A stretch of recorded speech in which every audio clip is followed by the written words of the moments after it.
10, 9, 8, 7, 6, 5, 4, 3, 2, 1, 0. Ignition. Liftoff of Falcon 9 and Starlink 8.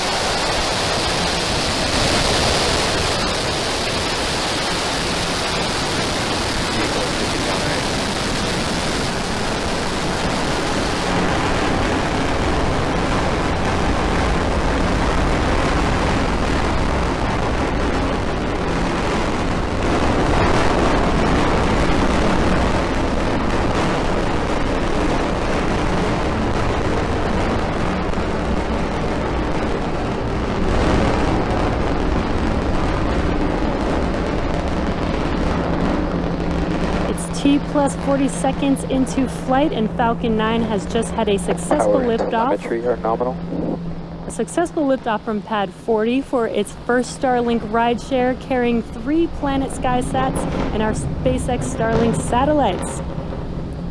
Next coming up will be Max Q, and that is the maximum aerodynamic pressure that the vehicle sees, the largest structural load that the vehicle sees throughout ascent.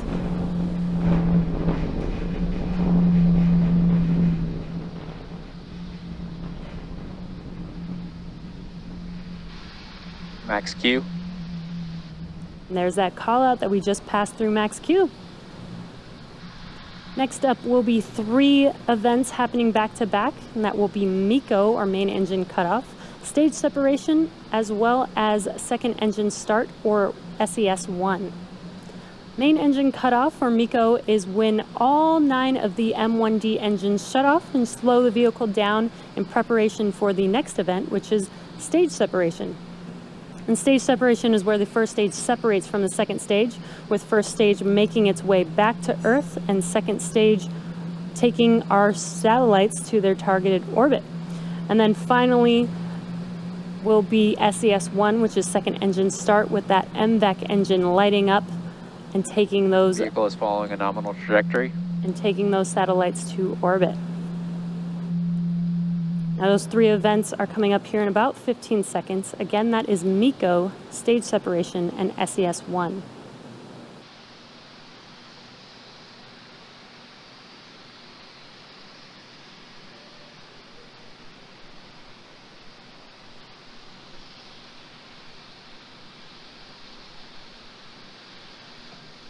MECO. Stage separation confirmed.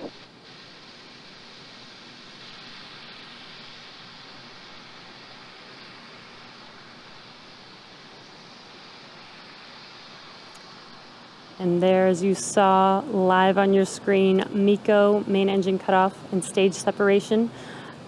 First stage being on your left screen. On your right screen is second stage, with that MVAC engine glowing bright red there. On your left screen, you can see those grid fins deploying on the first stage. Those grid fins help. Fairing separation confirmed. And we just had fairing separation. We had a successful deployment of those fairing halves. Let's see if Miss Tree and Miss Chief can make a catch attempt today. Vehicle continues to follow a nominal trajectory.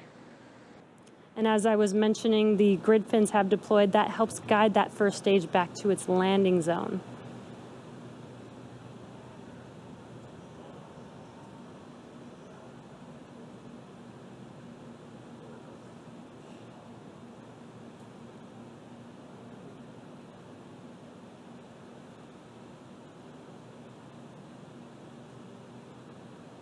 Acquisition of signal, Bermuda.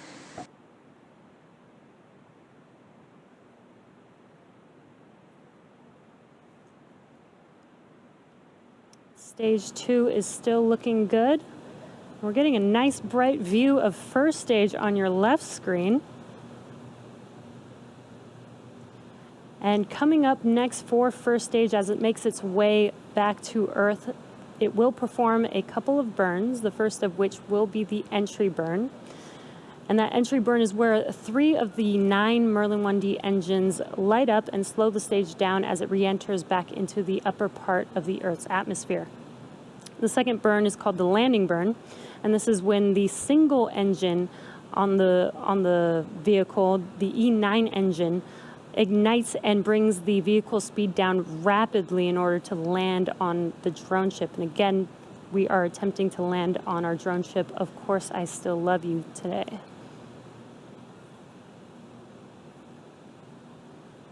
We're getting a nice bright view. I believe that is the sun hitting that first stage on your left screen there. So really, really cool view of that.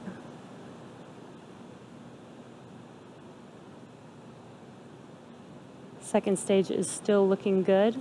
That is on your right screen.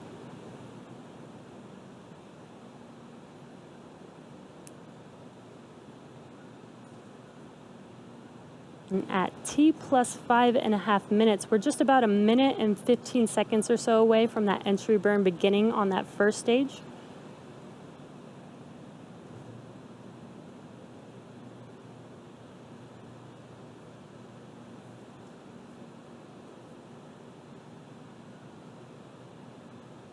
Vehicle continues to follow a nominal trajectory.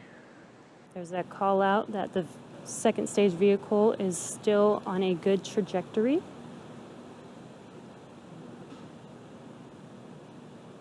And again, that first stage is making its way back to our drone ship, Of Course I Still Love You.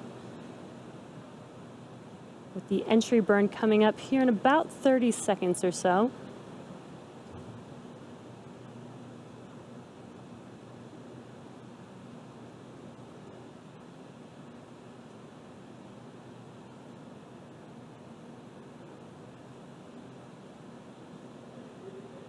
Again, if you're just now joining us, what you can see on your left screen is first stage with those grid fins deployed, guiding the vehicle back to its landing zone. Stage 1 FTS is saved.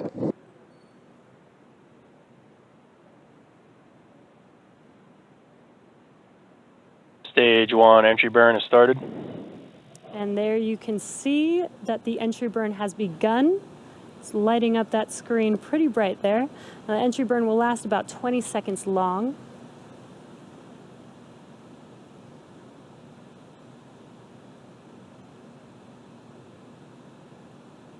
And that completes the entry burn for first stage. We have a really cool view of Earth in the background of first stage. That is an awesome view. Stage 2 is still looking good. We're just about 1 minute away from that landing burn. First stage from the Cape expected. And we did hear that call out that we did lose that live signal of the first stage as expected. Coming up here in at about T plus 8 minutes and 21 seconds will be the beginning of the landing burn. Landing burn will last about 20 seconds long, and then hopefully we'll get to see first stage touch down on our drone ship, Of Course I Still Love You. Stage 1 is transonic.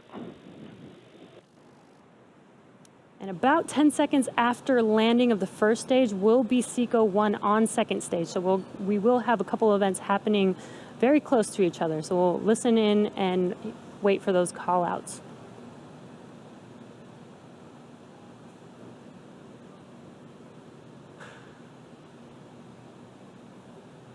Stage 2 has entered terminal guidance. Stage 1 landing burn has started. And that landing burn has begun on the first stage. Again, this will last about 20 seconds long. Let's wait and watch to see if we can land this booster Stage for 2 a third FTS time. is saved. Stage 1 landing legs have deployed.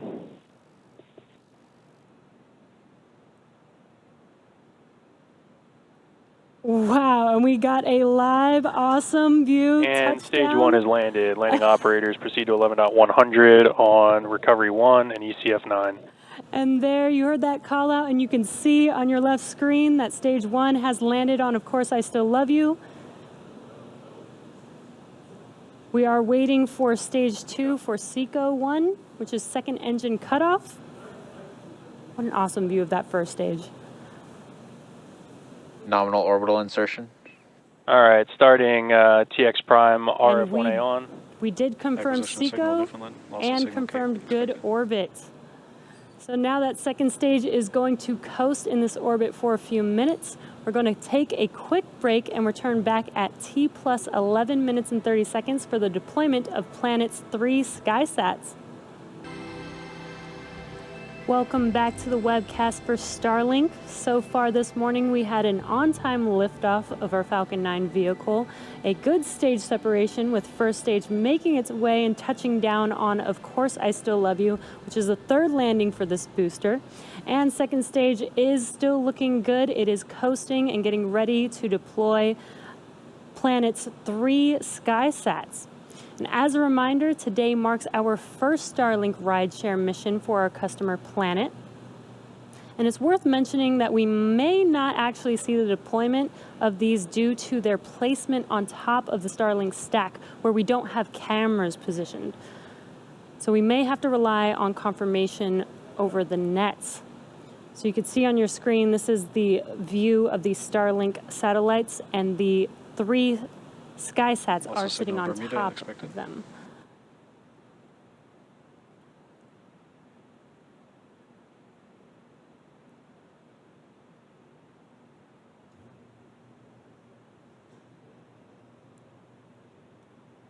Should be hearing a call out for the first SkySat shortly. SkySat 1 separation confirmed.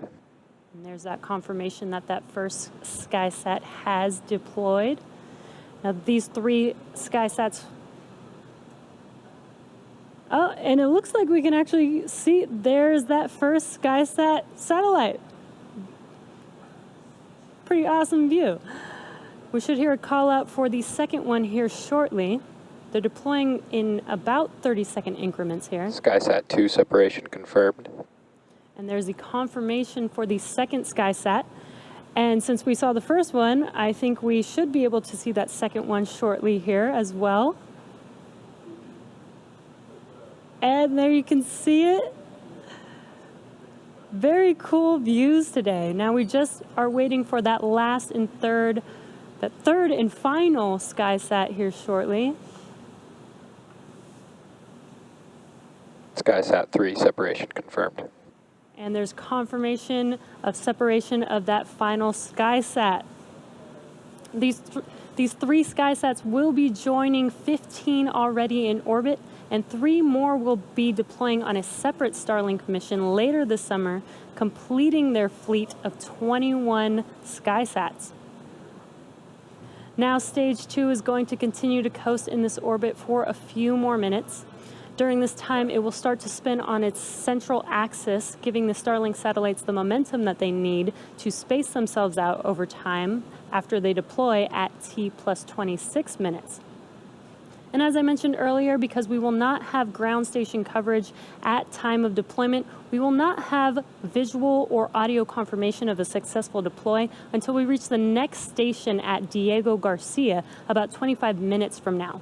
So with that, we're going to take another break here and return back at T+38 minutes so that we can confirm live a successful deployment of our 58 Starlink satellites. Welcome back to the webcast for Starlink. So before we went to a break, we saw the successful deployment of the 3 SkySat satellites, which were ride-sharing with Starlink. At T+26 minutes, our 58 Starlink satellites were set to deploy.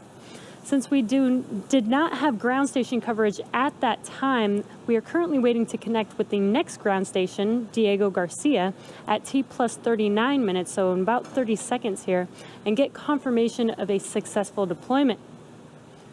So we're just under 30 seconds away from connecting to that next ground station, and we'll be waiting for our teams to confirm deployment after we connect. So we're going to listen in here shortly and see if we have confirmation of our 58 Starlink satellites deployed.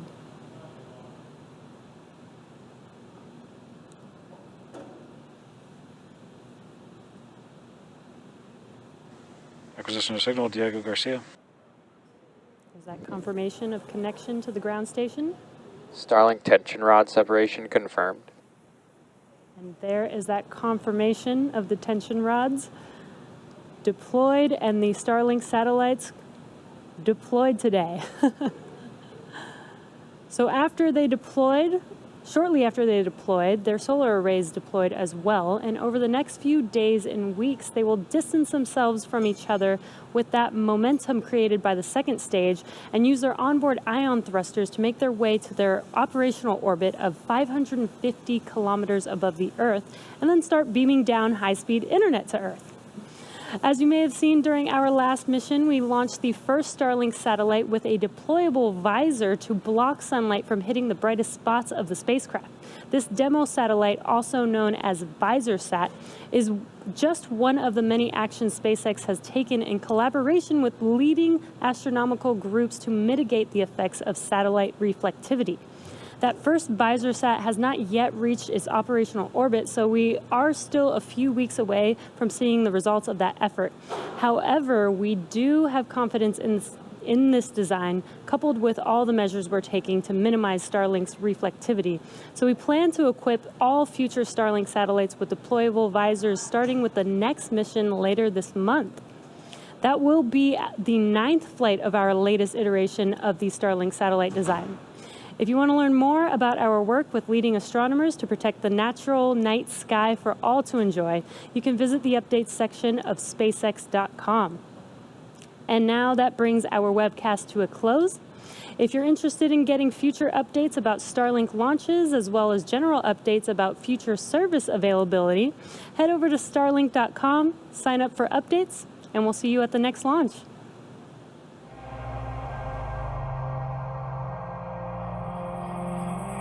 How dare you!